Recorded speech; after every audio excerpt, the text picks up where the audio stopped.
Okay, if you're someone who likes to be prepared, you've probably spent a lot of time thinking about your go bag. You've got the gear, the supplies, the plan.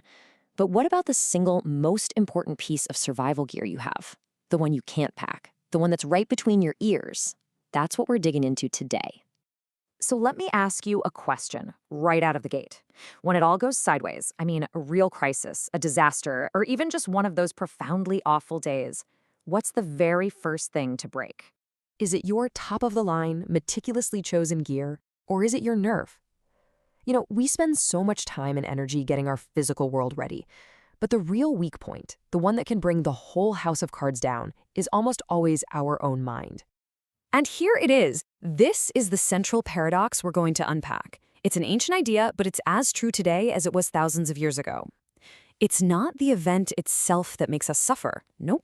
It's the story we tell ourselves about that event. To really wrap our heads around this, we need a case study.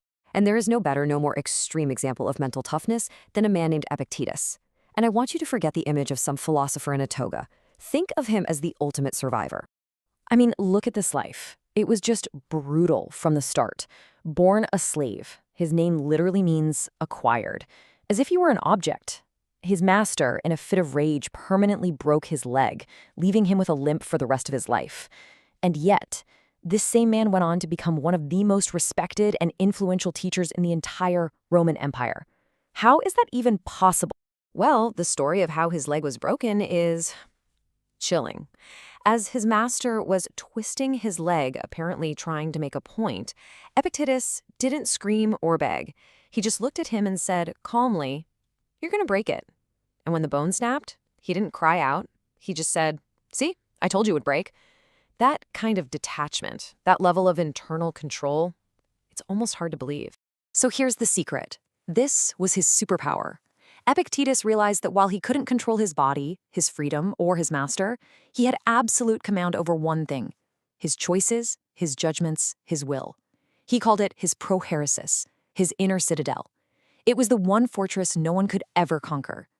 His body could be chained, but his mind? His mind was always, always free. So how did he do it? And more importantly, how can we start to build our own inner citadel? Well, let's break down the mental operating system that made him so resilient. This right here, this is the whole enchilada in one sentence. The things, the actual events happening in the world, they're neutral. They're just data. They don't have any built-in meaning. It's the view we take, the story we tell, the judgment we slap on top of it. That's what messes us up. Think about it like this. Here's the difference between the raw data and the story we create. The power goes out. That's a fact. The story is, this is a catastrophe, we're doomed. Someone flips you off in traffic. That's just a physical gesture, an event. The story is, he disrespected me, he insulted my honor. We are constantly adding this layer of painful, dramatic opinion onto neutral events, and that's where our suffering comes from. Okay, so how do we stop telling ourselves these painful stories, especially when we're under pressure? Well, we need a practical toolkit. So let's look at 3 powerful paradoxes that can help us reframe reality in real time. First tool, get out of either-or thinking and into both-and. You can both completely accept the reality of your situation right now, no matter how bad it is, and you can work relentlessly to make it better. See, acceptance isn't the same as surrender. It's actually the essential first step. You can't navigate out of a bad spot until you first accept exactly where you are on the map. Here's the second paradox, and it's a big one. You are both fragile and incredibly resilient. Your existence is precarious, for sure. But think about it. You have survived 100% of your worst days so far. You're still here. Acknowledging your own fragility isn't a weakness. It's actually the bedrock of true strength. And finally, the ultimate paradox of control.